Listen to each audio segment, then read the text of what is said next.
Shine tech మీ ఇంటిని మరింత అందంగా మార్చాలనుకుంటున్నారా? స్పెషల్ అట్రాక్షన్ తో పాటు లివింగ్ కి perfect solution. UPVC windows and doors, Bontada group.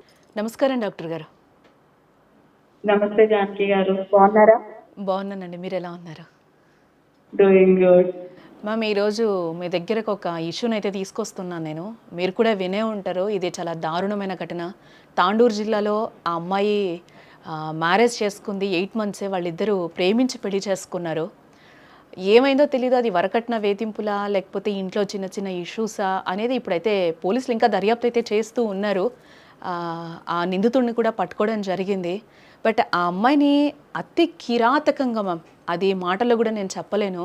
ఆ విజువల్ మీరు కూడా చూసే ఉంటారు, ఎంత దారుణంగా ఉందనంటే ఆ అమ్మాయిని ఆ పేరెంట్స్ ఇంటికి తీసుకెళ్తే నమ్మించి తీసుకొచ్చి తనతో పాటు దారి మధ్యలోనే, మ్యామ్, ఎట్లా కొట్టాడంటే ఇంత పెద్ద కర్రతో తీసుకొని తల మీద కొట్టేశాడు. ఏంటి ఈ సైకిక్ పనులు? 8 నెలలు అయింది, ఆ అమ్మాయి జీవితం ఈ రోజుతో ఆగిపోయిందా ఏంటి? అంటే నమ్ముంచినందుకు ఆ అమ్మాయి నిండా మునిగిందా, లేకపోతే ఒక సైకాలజిస్ట్గా మీరు ఏం చెప్తాడు, వాడు ఒక సైకోనా, తెలియక పెళ్లి చేసుకుందా? ఆ అమ్మాయి పరిస్థితి ఏంటి, వాళ్ళ కుటుంబ సభ్యుల పరిస్థితి ఏంటి? ఇది చాలా బాధాకరమైన విషయం అమ్మ. ఇదే కాదు, దీంతో పాటు మనం రిపీటెడ్ గా చూస్తూనే ఉంటారు. భార్య భర్తల్ని ఏదో అక్రమ సంబంధాల వల్ల భర్తను చంపేయడానికి ప్లాన్ చేస్తుందని, లేదంటే మగవాళ్ళు భార్యను చంపేశారనేది ఇదేం కొత్త విషయం కాదు, చాలా బాధాకరమైన విషయము. పర్టికులర్ గా వీడియో చూస్తే ఈ పర్టికులర్ కేసు గురించి చెప్పాల్సి వస్తే మాత్రం అది తను ఇంటెన్షనల్ గా చేసింది కాదు. ఫస్ట్ థింగ్, ఈ పర్టికులర్ కేసులో ఒక సైకాలజిస్ట్ గా అనలైజ్ చేస్తే తన ఈగో దెబ్బతిందమ్మా. హస్బెండ్ ఈగో దెబ్బతింది.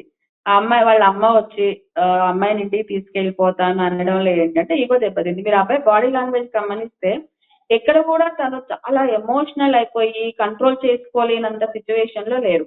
వచ్చిన తర్వాత వాళ్ళ కొంచెం సంభాషణ జరిగింది అక్కడ, మీరు గమనిస్తే అబ్బాయి ఏదో 2-3 మాటలు చెప్పాడు, ఆ అమ్మాయి ఏదో ఎదురు చెప్తోంది. కొంచెం భయపడుతున్న మాట మనకు కనపడుతుంది వీడియోలో.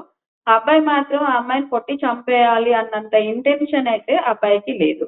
ఇంకొకటి, ఎప్పుడైతే మాట ఆల్రెడీ అత్తగారు తీసుకెళ్ళిపోతుంది అన్న దగ్గర అబ్బాయి ఈగో కొంచెం హర్ట్ అయింది.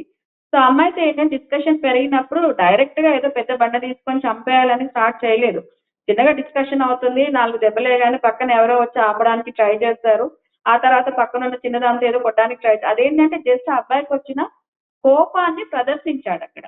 భార్య మీద అంటే ఎదుటి వ్యక్తి మీద వచ్చిన కోపాన్ని ప్రదర్శించడానికి తనకి తెలిసిన విధానం మ్యాన్ హ్యాండ్లింగ్. మనం ఏదైతే తప్పు అంటామో ఒక వ్యక్తిని కొట్టడము అనేది, ఆ అబ్బాయికి ఉన్న నాలెడ్జ్ లో, ఆ అబ్బాయికి ఉన్న బిహేవియరల్ ప్యాటర్న్ లో చూసుకుంటే తనకు వచ్చిన కోపాన్ని భార్య మీద కొట్టడం అన్న రూపంలో ప్రదర్శించాడు తప్ప అమ్మాయిని ఏదో చంపేయాలని, అమ్మాయిని కిరాతకంగా అమ్మాయిని ఇది చేసేసేయాలని అక్కడ వేరే వేరే రీజన్స్ అని మనం వింటున్నాం. ఒకటి అక్రమ సంబంధం అంటున్నాము, ఒకటి అబ్బాయి ఏదో గంజాయికి అలవాటు పడ్డాడని, ఇలా రకరకాల కోణాల్లో రకరకాల వార్తలు వింటున్నాం.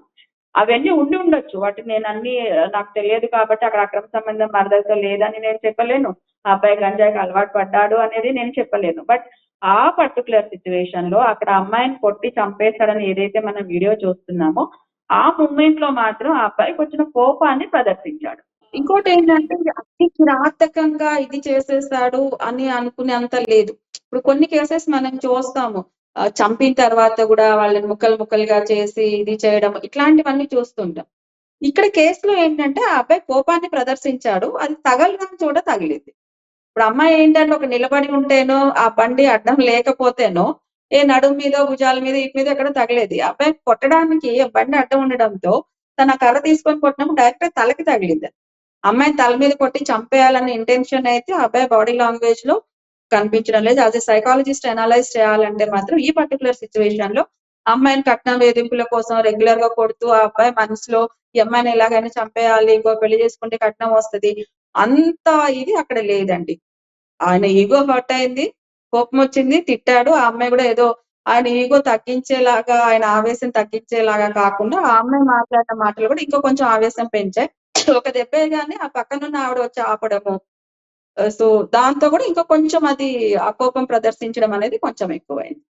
సో అంటే ఇలాంటి ఇక్కడ సంఘటనలు నిజంగానే మీరు చెప్పినట్టు అక్కడ మనం ఆ వీడియో కూడా, సీసీటీవీ వీడియో చూస్తే కూడా మనకు అదే అనిపిస్తుంది. అంటే అక్కడ కొట్టాలి, చంపాలన్న ఇంటెన్షన్ కనిపించకపోవచ్చు, బట్ అక్కడ యుగో కనిపిస్తుంది. అంటే ప్రేమించినప్పుడు లేని యుగో పెళ్లి చేసుకొని ఈరోజు 8 నెలలైంది. అంటే నాదయిపోయింది. ఏమన్నా చెయ్యొచ్చు అనే ఒక ధైర్యం కనిపిస్తుందా మేడం వీళ్ళలో? నాట్ ఓన్లీ ఈరోజు తాండూరు ఘటన మేడం. చాలా చూస్తున్నాం. ఈ ఇయర్‌లో మనము ఇలాంటివెన్ని చూసాం. దీంట్లో నేనిక్కడ ఫీమేల్ గురించి చెప్పను. అలాగే జెండర్‌నయితే ఇక్కడ నేను చెప్పను కానీ, దీంట్లో లేడీస్ గావచ్చు, విమెన్స్ గావచ్చు ఎవరు ఇక్కడేమో అతీతులు కాదు. ప్రతి ఒక్కరు ఇలాంటివే చేస్తూ ఉన్నారు. విమెన్ చేస్తుంది. అలాగే జంట కూడా చేస్తున్నారు.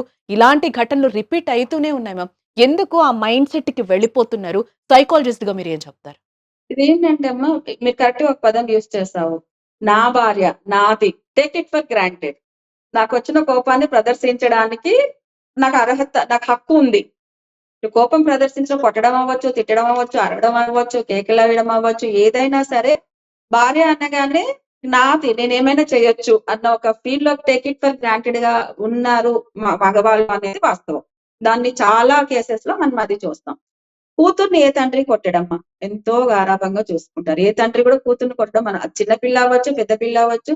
ఈవెన్ కూతురు పెద్ద పిల్ల అయిన తర్వాత తండ్రి చేయి చేసుకోవడం అనేది పక్కన పెడితే, కూతురు మీద చేయి చేసుకోవడం, ఒకవేళ తల్లి చేయి చేసుకున్నా కూడా తండ్రి ఒప్పుకోడు. అదే తన చెల్లెల్ని వేరే ఇంటికిచ్చాక బావగారో, మరిది గారు తన చెల్లెలనో, అక్కనో కొట్టారంటే కూడా వీళ్ళు తట్టుకోలేరు. మేము అపురూపంగా పెంచుకున్నాం. అట్లెట్లా కొడతావు బావ, అట్లెట్లా చేస్తావు బావ అని ఎవరైతే ఉన్నారో మరిది మీదనో, బావ మీదనో వీళ్ళు కత్తులు, కటార్లు పట్టుకొని వెళ్తారు. బికాజ్ వాళ్ళ ఇంటి ఆడపిల్ల అంటే వాళ్ళకి అంత ఒక ప్రేమ ఉంది. తల్లిని కానీ, చెల్లిని గాని, అక్కని గాని కొట్టరు వీళ్ళు. భార్య అనే అనే దగ్గర వచ్చేసరికి వాళ్ళకేంటంటే టేక్ ఇట్ ఫర్ గ్రాంటెడ్. నా భార్యనే గదా! నా కోపం తన మీద కాకపోతే ఎక్కడ ఇంకొక కేస్ మేము చూస్తాము. ఎప్పుడు ఎక్కువ కొడుతూ ఉంటాడని మా దగ్గర ఆ అమ్మాయి కౌన్సెలింగ్‌కొచ్చింది. మేము కపుల్ కౌన్సెలింగ్‌లో ఎందుకు కొడుతున్నారు అంటే, నా భార్యనే గదా మేడం! నేనేమైనా పక్కింటి భార్యని కొడుతున్నానా? భార్యని కొట్టడం కోపం వచ్చింది నేను చూపిచ్చాను. నా భార్య మీద కాకపోతే ఎవరి మీద చూపిచ్చాలి ఆ కోపం నేను? పోస్ట్ గ్రాడ్యుయేషన్ చేసిన డాక్టర్ గారు మా దగ్గర కౌన్సెలింగ్‌కొచ్చినప్పుడు చెప్పిన మాట. అంటే యాస్ ఎ ప్రొఫెషనల్స్ ఎంతో మెచ్యూరిటీ ఉందనుకున్న ఫ్యామిలీస్‌లో గూడా భార్యని కొట్టడం అనేది టేక్ ఇట్ ఫర్ గ్రాంటెడ్ లాగా ఉంది. ఎప్పుడు కొడతారు అంటే 2 విషయాల్లో కొడతారు. ఒకటి, వాళ్ళ ఇగో హర్ట్ అయినప్పుడు. రెండోది, వాళ్ళ అసమర్థత స్థితిలో ఉన్నప్పుడు. భర్త కంటే భార్య ఒక పై పొజిషన్‌లో ఉంది. అది ఇన్‌కమ్ జనరేషన్‌లో అవ్వచ్చు, లేకపోతే తెలివితేటల్లో చుట్టుపక్కల వాళ్ళందరూ అబ్బని పెళ్ళాం ఎంత తెలివైందిరా అంటే కూడా చాలు అది తట్టుకోలేరు వాళ్ళు.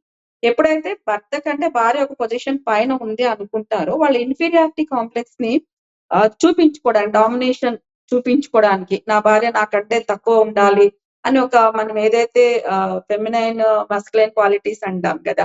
ఈ మస్కులైన్ క్వాలిటీస్ ఎక్కువ ఉన్న వాళ్ళేంటంటే, నా భార్య నాకంటే తక్కువ ఉందని చూపించుకోవడానికి అరవడము, కేకలేయడము, తిట్టడం ఇలాంటివి చేస్తుంటారు.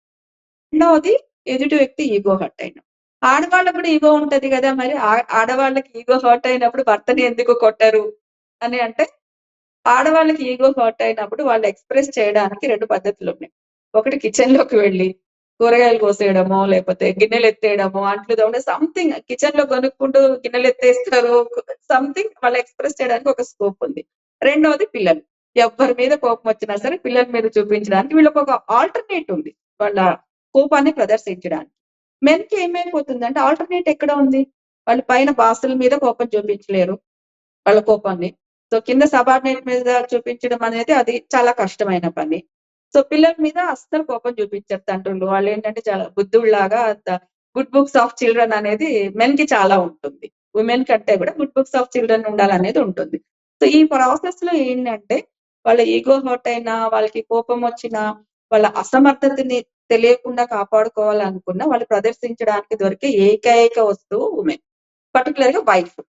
వైఫ్ మీద ఈజీగా కోపం ప్రదర్శించడానికి ట్రై చేస్తారు.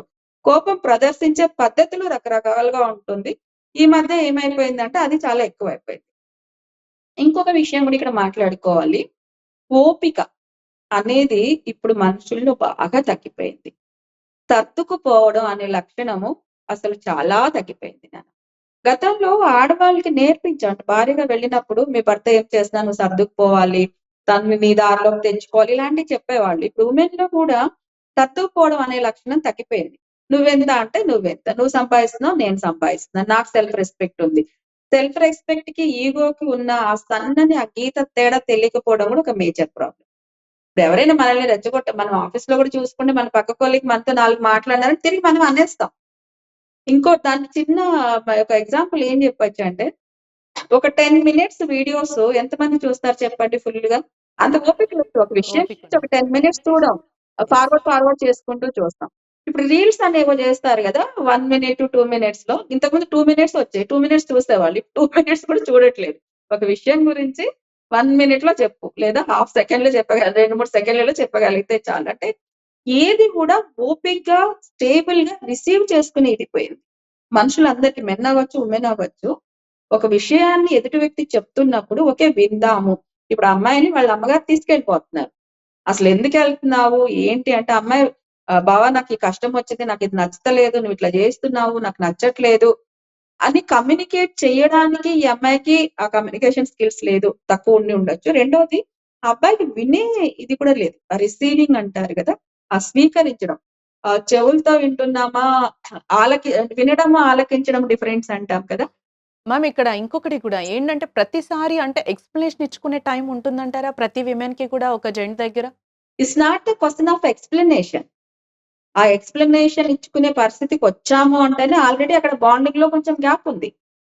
ఇప్పుడు అనుకున్నప్పుడు ఏది చేసినా ఇప్పుడు లవ్‌లో ఇందాకన్నారు మీరు. 8 నెలల్లోనే ప్రేమంతా పోయిందా? ప్రేమించుకున్నప్పుడు కూడా ఇగోస్ ఉంటాయి. కాకపోతే అప్పుడేంటంటే అతి అడ్జస్ట్‌మెంట్స్ కష్టం మీద అక్కడ. ఇంట్లో అక్కడున్న అడ్జస్ట్‌మెంట్స్ లవ్‌లో ఉన్న అడ్జస్ట్‌మెంట్స్ రియల్ లైఫ్‌లో ఉండట్లేదు గదా మ్యామ్. అదొకటేంటంటే నాదయిపోయింది. నా సొంతం నేనేం చేసుకున్నా చెల్లుబాటవుతుంది. అనేది ఇప్పుడు విమెన్‌లో గాని అలాగే మెన్‌లో గూడా కనిపిస్తుంది. దాని వల్లనే ఇప్పుడు ఈ పరిణామాలు ఇక్కడి వరకు చావు వరకు వచ్చేస్తున్నాయి అని అంటారు. ఒక్క చాలా సంవత్సరం కూడా కాకముందే ఫస్ట్ యానివర్సరీ రాకముందే చనిపోతున్న సిట్యుయేషన్స్ మనం ఈ నాకు తెలిసినంత వరకు కూడా ఈ ఇంకొక మాట 2025లో అయితే చెప్పనా మనం Janaki, sorry to interrupt you Janaki గారు. 8 నెలల లోపైనా, 8 ఏళ్ల తర్వాతైనా కొట్టినప్పుడు చనిపోయింది అనేది ఇట్స్ ఏ కామన్. రైట్.